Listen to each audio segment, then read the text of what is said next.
Higit 3,000 trabaho tampok naman sa job fair sa SM Urdaneta City. Para sa detalyang balitang yan, kasama natin Idol Jam Victorio. 104.7 IFM. Report! Nadagdagan pa ang mga alok na trabaho sa taunang job fair na inilunsad ng SM Urdaneta Central katuwang ang Pangasinan Employment and Services Office at iba pang ahensya ngayong taon.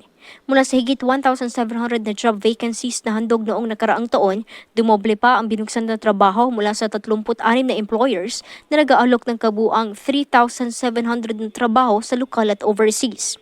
Ayon kay Christine Rosario, ang Assistant Mall Manager, layunin na patuloy na makapagbukas ng job opportunities sa mga Pangasinense bilang aktibong suporta sa pangangailangan ng komunidad. And of course, alam naman natin na ang SM is very active sa mga community activities or events dito, and especially yung makatulong sa ating mga mamamayan, lalo na dito sa Pangasinan, na mag-open ng mga job opportunities locally and overseas po. In fact, mas marami kasi last year para nasa 1.5 or 1.7 lang yung mga total job vacancies natin na open. Pero right now we have 3,700 open job vacancies and we have 36 companies na magpa-participate. So mas marami po talaga ngayon. Nilahukan ito ng mga Pangasinense mula sa iba't ibang panig ng lalawigan na nag-aasang makahanap ng trabaho sa mga lokal na establishmento maging sa overseas.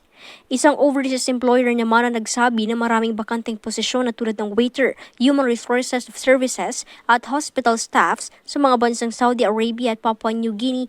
Ang alok maaaring tanggapin ng walang iniisip na placement fee at iba pang bayarin maliban sa medical requirements. At least 2 years sa fine dining for waiters and kitchen helpers and cook. Basta lang po makaka-English talaga. Kasi nga po. Opo. Yun lang po ang requirements nila.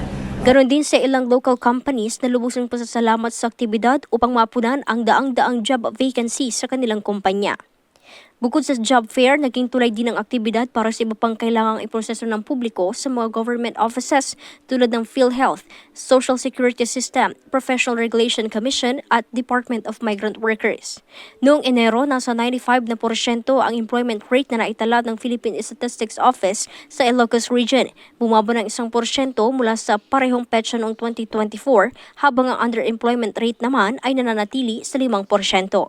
Kaugnay nito, libu-libong trabaho ang patuloy na binubuksan sa rehiyon sa pagsasagawa ng job fairs upang matulungan ang mga job seekers sa rehiyon. Kasama mo mula dito sa IFM Dagupan. Ito si Idol Jam Victorio. Tatak, IFM.